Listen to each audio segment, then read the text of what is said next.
Bismillahirrahmanirrahim. Assalamualaikum warahmatullahi wabarakatuh.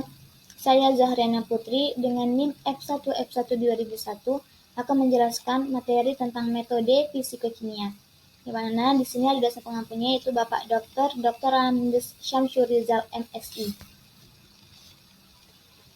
Yang pertama ini adalah pengertian fisika kimia, di mana fisika kimia adalah sifat yang mengacu ke sifat fisik dari sebuah senyawa kimia. Artinya, ilmu yang mengenai sifat fisika di dalam ilmu kimia, seperti makroskopik, subatom, atom, dan fenomena khusus di sistem kimia dan konsep di fisika.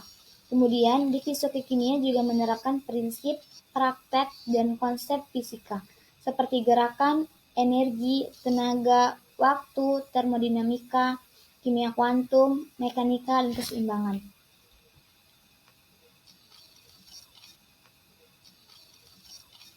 Lalu ada prinsip dasar metode analisis fisikokimia. Yang pertama adalah pengertian kimia analisis, di mana kimia analisis adalah suatu ilmu yang mempelajari identifikasi suatu komponen dalam sampel secara kualitatif maupun secara kuantitatif. Yang kedua ada metode analisis, yang terdiri dari yang pertama itu ada metode klasik. Di metode klasik juga terdapat beberapa bagian. Pertama itu ada analisis pemisahan. Contohnya itu seperti destilasi, pengendapan, dan filtrasi. Kemudian ada analisis kuantitatif yang terdiri dari titrasi dan gravimetri. Kemudian ada analisis kualitatif yang terdiri dari bau, berat jenis, indeks, dan reaktif.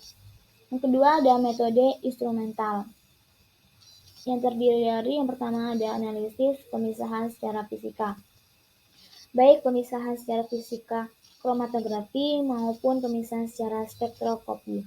Lalu ada analisis kuantitatif yang terdiri dari UVBS, AES, dan AAS. Lalu ada analisis kualitatif yang terdiri dari XRA, IR, MS, dan MMR. Lalu yang ketiga ada kriteria pemilihan metode. Yang terdiri dari yang pertama ada presisi atau ukuran keterulangan. Yang kedua ada akurasi, ukuran ketepatan.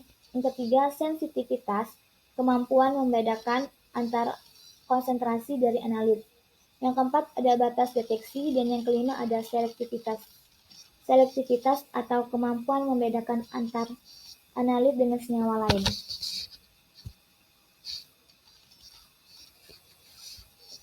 Ini merupakan contoh dari metode analisis fisika kimia, itu ada spektrofotometri UVBS.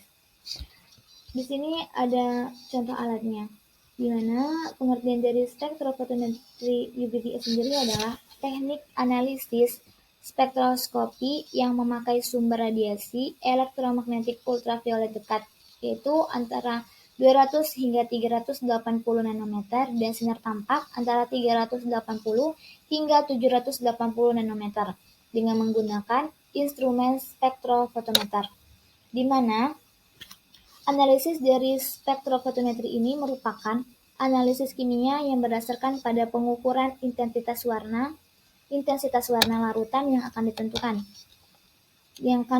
konsentrasinya dibandingkan dengan standar larutan, di mana standar larutan sendiri merupakan larutan yang telah diketahui konsentrasinya terlebih dahulu. Seperti namanya, ini adalah spektrofotometri yang terdiri dari gabungan dua kata, yaitu spektrofotometer dan fotometri.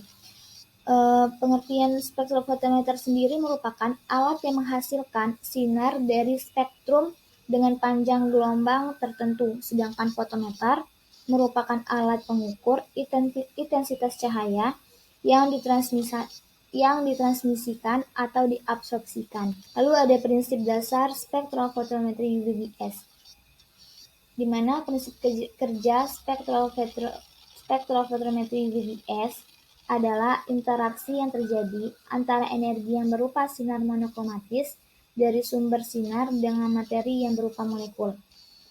Lalu ada pengertian spektrofotometri UVBS ini merupakan penyerapan sinar tampak atau UV oleh suatu molekul yang dapat menyebabkan terjadinya eksitasi elektron dari keadaan dasar menuju energi yang lebih tinggi.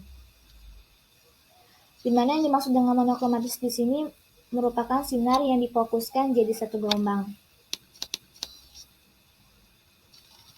Lalu ada kelebihan dan kekurangan dari spektrofotometri.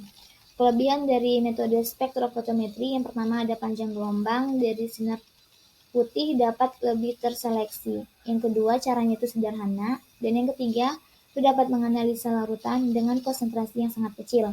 Tetapi, spektrofotometri juga memiliki kekurangan, yaitu yang pertama, absorpsinya dipengaruhi oleh pH larutan, suhu, dan adanya zat pengganggu, dan kebersihan dari kuvet.